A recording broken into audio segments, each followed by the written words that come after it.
This video is sponsored by Rocket Money. More about them in just a moment. On October 1st of 1995, Secret of Evermore was released and presented as an all-American parallel to the critically acclaimed Secret of Mana. Despite being a much less popular game than its counterpart, Evermore still has a dedicated fanbase to this day, with some people even going as far as speedrunning the game.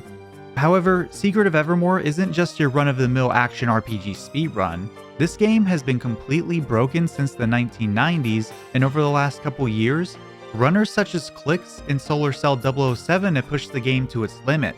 Recently, the 80% record has come down to just under 56 minutes, and shows how far the game has progressed over time. However, there's one thing the community hasn't mastered, and it happens to be the thing that breaks the game more than anything else. Today, I want to tell you a quick story about Secret of Evermore's 6-minute speedrun, how it's even possible, and why people haven't been able to replicate it in a real-time setting. Speaking of things people have trouble doing, I have trouble keeping up with all my subscriptions. In order to make high-quality videos, I try to find good stock elements and icons to edit them with. These are usually locked behind a subscription service, and I tend to forget to cancel when I don't need them anymore. Well, today's sponsor, Rocket Money, is the solution to that. Rocket Money is an easy-to-use app that helps you save more and manage your money better. Once you connect your accounts to Rocket Money, it'll show all your subscriptions in a single list.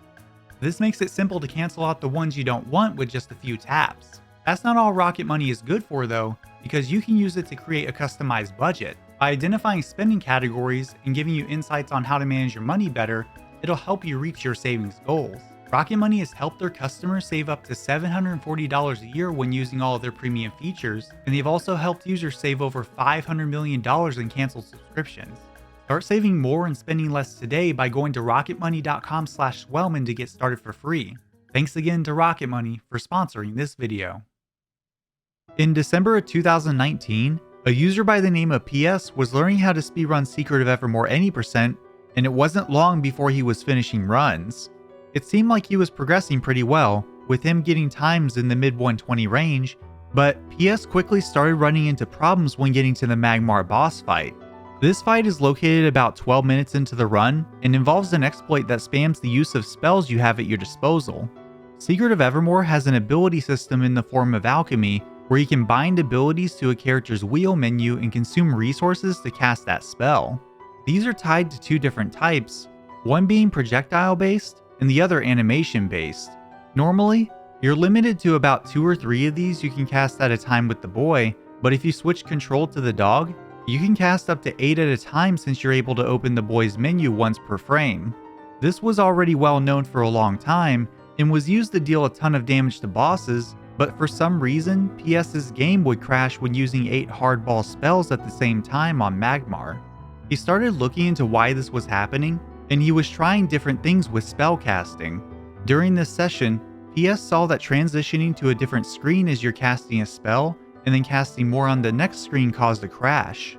He was determined to find out what was going on, and he did have a good knowledge base of computer science and programming from his time in university, but his experience with assembly was limited. Assembly is one of many types of coding languages, and it was very commonly used in the early days of game development. So PS joined the TAS Videos community Discord and started his work from there, and it wasn't long before he found what he was looking for. When you transition to another screen after using 8 spells, but before the game processes them, the game still has these spells flagged as active. If you try to cast a spell from the same type after, that counts as a 9th spell, and the game straight up crashes. This explained why PS's game was crashing with Magmar, since he cast 6 hardballs about 5.5 minutes before the crash, but interrupted them with the screen transition. The game never unloaded the alchemy, and when casting those at the boss, the game crashed. PS wanted to understand why this was happening exactly, so he did some analysis to figure out what occurred when the game crashed. It turned out that the game, almost immediately before the crash, was executing code.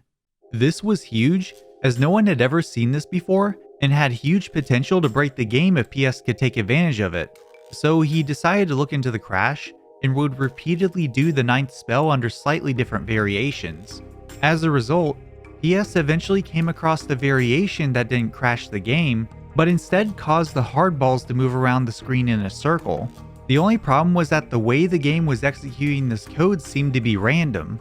When the ninth spell is cast, it overflows and corrupts the memory of the first animation alchemy slot, or 7E3378. Code from the alchemy spells are executed in Databank 91, with the game jumping to a semi-random memory address within the game's low RAM, which can range from 0000 to 1FFF. Most of these are useless and don't do anything for the run, but if you land on something like 005A, things get really interesting. Address 91005A is actually related to the camera position of the game. Based on that data, another jump happens and goes to 910104, which is a copy of the first player's controller and its current inputs, and a final jump happens to 914218, the controller register for other controller slots, which is related to the buttons pressed on the current frame. From there, the game executes instructions based on all these values, which we have direct control of. This means that the code execution can be manipulated. This is known as arbitrary code execution, and here's how it works. Using Secret of Evermore as an example, when you use an alchemy spell, you're telling the game to do everything that's related to using that spell, making the animation, dealing damage. All of that is done by executing code. When you cast a corrupted spell, the game still tries to do all of this, but with the data now being overflowed into the animation alchemy slot 1. With this in mind, you can tell the game that instead of looking where it normally does to pull in the data, it needs to look somewhere else, such as the controller register. This is something known as total control, letting you deliver a payload and allowing you to do whatever you want with the game. PS found that you can execute code to not only change story progression flags, but also change the amount of active spells the game believes there are. This not only prevents the crash, but also lets you use Ace to reach the game's credits. The only question now was how soon could PS cast 9 spells? In the bug muck leading up to Thrax's lair, you can get your first alchemy called Hardball from an NPC in one of the caves. So as long as you have the correct amount of ingredients and camera location leading up to the 9 cast, the glitch can be done within 10 minutes of starting up the game.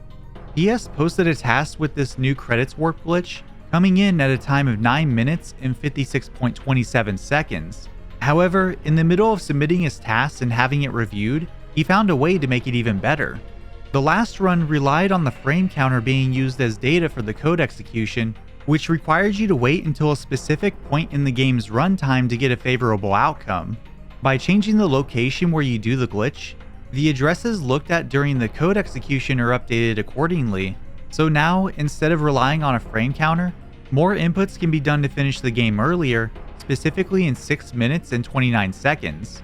Before this task, it had been years since someone else worked on this game, so the community was very excited to see someone come in and completely break Secret of Evermore, but there was still one question that remained. Could this be done in a real-time setting? The short answer is no. The long answer is that it's complicated. If we were to go about it in the way that the task does, the inputs are impossible without 2 SNES multitaps and 4 custom controllers. This is because in the task, there's 16 values that each controller needs to input, and that's something that can be enabled in the emulator. In this case, controller 1 needs to be able to hold down Y, left, R, 0, and 2, while using the other 3 controllers to execute code. So you would need a Super Nintendo controller with at least 4 additional buttons to do this. The other problem is that these inputs are nearly frame perfect, so you would need someone on each controller to perform multiple inputs perfectly to make this work. An RTA viable scenario appears very unlikely unless another credits warp was found. Anything less than 4 controllers for the code execution won't get you to the credits, and even though other routes exist, such as using the frame counter instead of the controller 1 inputs, these are harder since you have less control over the end result. Oh, and remember, having the corrupted alchemy jump to the camera address is mostly random as well, so unless RNG manipulation for the game is found, that's yet another barrier to execution in a real-time setting. PS's task still stands as the fastest that Secret of Evermore has been completed to this day, and while it's not a typical speedrun or completion, it's one hell of a technical achievement that deserves to be celebrated. I've linked the runs and documentation below if you want to take a look at those. If you've learned something today, please subscribe. It's free and it lets me know you want to see more videos like this one. I love covering lesser known games and their speedrunning stories, and your support helps these videos reach people who wouldn't see them otherwise. Also, a special thank you to Verdegrand for letting me use the Secret of Evermore piano arrangements for this video. As someone who's been listening to his covers for a very long time, I highly recommend you all go check out his channel and subscribe to him. Stay hydrated, folks, and thank you all so much for watching.